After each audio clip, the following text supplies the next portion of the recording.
ಅಡಿಕೆಗೆ ರೇಟ್ ಏರಿದಾಗ ಯಾರು ಮಾತಾಡೋದಿಲ್ಲ. ಇನ್ನು 550, 560, 600ಕ್ಕೆ ಹೋಗ್ತದೆ ಈಗ ಅಂತ ಹೇಳಿ ಬಿಡ್ತಾರೆ, ಬಾಣವೇ ಬಿಡ್ತಾರೆ. ಅದು ಹೆಲಿಕಾಪ್ಟರ್ ಮೇಲೆ ಹೋದಾಗಿ ಮಾಡ್ತಾರೆ. ಹಿಂದೆ ಬಂದಾಗ ನಮ್ಮನ್ನು ಬೈತಾರೆ, ಅಧ್ಯಕ್ಷರು ಹೊಸ ಅಧ್ಯಕ್ಷರು ಬಂದರು 20 ರೂಪಾಯಿ ಕಮ್ಮಿ ಮಾಡಿದ್ರು ಅಂತೇಳಿ. ಅದು ಸಹಜ, ಸ್ವಾಭಾವಿಕ. ಅದು ಒಂದು ಪಾರ್ಟ್ ಆಫ್ ದ ಲೈಫ್.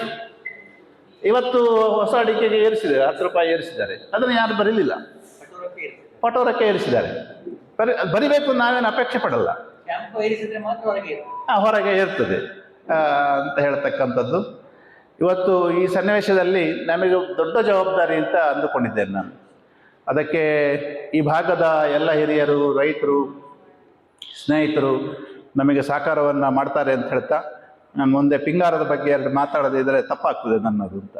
ಈ ದೇಶದ ಕನಸು, ಮೋದಿಯವರ ಕನಸು 10,000 FPOಗಳನ್ನು ಮಾಡಬೇಕು ಅಂತ ಹೇಳುವಂಥದ್ದು. ಅದಕ್ಕೆ ವ್ಯಾಲ್ಯೂಡೇಷನ್ ಮಾಡಬೇಕು ಅಂತ. ಇದರ ಹಿಂದಿನ ಕತೆ ಒಂದು ರೋಚಕ ಕತೆ ಏನಂದರೆ, ನಮ್ಮಲ್ಲಿಗೆ ICAR ನಮ್ಮ ಡೈರೆಕ್ಟ್ರು ಬಂದಿದ್ದರು, ಮಹಾಪಾತ್ರ ಅಂತ ಹೇಳುವರು. ಅವರು ಇಡೀ 250 ಸೆಂಟರ್ಗಳ ಹೆಡ್, ಅವರು 250 ಸೆಂಟರ್ಗಳು. ಅವರು ಫೋನ್ ಮಾಡಿದರು, ನಾಳೆ ಬರ್ತಾ ಇದ್ದಾರೆ, 7 ಗಂಟೆಗೆ ಬರ್ತೇನೆ ಅಂತ. ಸಂಜೆ ಸಾಮಾನ್ಯ 7 ಗಂಟೆಗೆ ಬಂದವರು 7:15 ಹೋಗ್ತಾರೆ. ನಮ್ಮಲ್ಲಿ ಹೆಚ್ಚು ಹೊತ್ತು ನಿಲ್ಲಲ್ಲ ಫ್ಯಾಕ್ಟ್ರಿಯಲ್ಲೆಲ್ಲ. ಆದರೆ ಈ ಮನುಷ್ಯ 9 ಗಂಟೆ ಆದರೂ ಹೋಗೋದಿಲ್ಲ. ನಾವು ಮತ್ತೆ ಹೀಗೆ ಎಲ್ಲ ಮಾತಾಡಿ ಯಾಕೆ ಅಂತ ಕೇಳಿದಾಗ ಅವರು ಒಂದು ಹೇಳಿದ ಮಾತು ನನಗೆ, ಫಾರ್ಮ್ ಟು ಫೋರ್ಕ್ ಇರುವ ಈ ದೇಶದಲ್ಲಿರುವ ಏಕೈಕ ವ್ಯಾಲ್ಯೂಡೇಷನ್ ಇದ್ದರೆ ಅದು ಕ್ಯಾಂಪ್ಕೋದ ಚಾಕ್ಲೇಟ್ ಫ್ಯಾಕ್ಟ್ರಿ.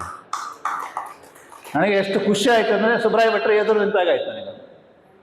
ಮತ್ತೆ ಹೇಳಿದರು, ಇದನ್ನು ನಾನು ಪ್ಲಾನಿಂಗ್ ಕಮಿಷನಿಗೆ, ನೀತಿ ಆಯೋಗಕ್ಕೆ ರೆಫರ್ ಮಾಡ್ತೇನೆ, ನೀವು ಬರಬೇಕು ಇದಕ್ಕೆ.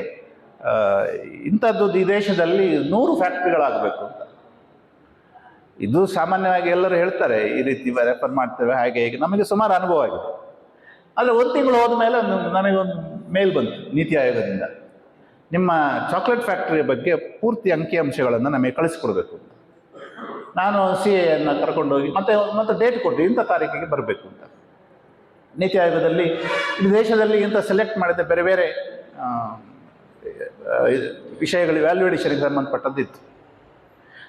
ನನಗೆ ಒಂದು ಕಂಡೀಷನ್ ಆಗಿದೆ, ಅಡಿಕೆಯ ಬಗ್ಗೆ ಮಾತಾಡಲಿಕ್ಕಿಲ್ಲ. ಅಡಿಕೆ ಕಿಸೆ ತುಂಬುತ್ತದೆ, ಹೊಟ್ಟೆ ತುಂಬಲ್ಲ. ಅಲ್ಲಿ ಅವ್ರು ಹೇಳಿದ್ದು ನೋಡಿ, ಎಷ್ಟು ಒಳ್ಳೆಯ ಮಾತು ನೋಡಿ, ಕಿಸೆ ತುಂಬುತ್ತದೆ ನಮ್ಮದು, ಅದು ಹೊಟ್ಟೆ ತುಂಬಲ್ಲ. ಆದರೆ ಕೊಕ್ಕೋದ ಬಗ್ಗೆ ಹೇಳಬೇಕು, ಫ್ಯಾಕ್ಟ್ರಿಯ ಬಗ್ಗೆ ಹೇಳಬೇಕು. ಕಡೆಗೆ ಅವರು ಒಂದು ಮಾತನ್ನು ಹೇಳಿದ್ರು, ಏನಂದರೆ ಇದು ಮಾಡೆಲ್. ಇಂಥದ್ದು ದೇಶದಲ್ಲಿ 100 ಫ್ಯಾಕ್ಟ್ರಿಗಳಾಗಬೇಕು ವ್ಯಾಲ್ಯೂಡೇಷನ್ ಮಾಡಲಿಕ್ಕೆ.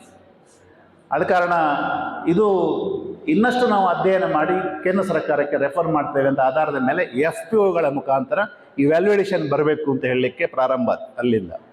ಬಹುಶಃ ಇದು ಸುಬ್ರಾಯ ಭಟ್ರಿಗೆ ಮತ್ತು ನಮ್ಮ ಜಿಲ್ಲೆಯ ಅಡಿಕೆ ಬೆಳೆಗಾರರಿಗೆ, ಕೊಕ್ಕೋ ಬೆಳೆಗಾರರಿಗೆ ಸಂದ ಗೌರವ ಅಂತ ನಾನು ಈ ಸಂದರ್ಭದಲ್ಲಿ ಭಾರಿ ಹೆಮ್ಮೆಯಿಂದ ಹೇಳ್ತೇನೆ.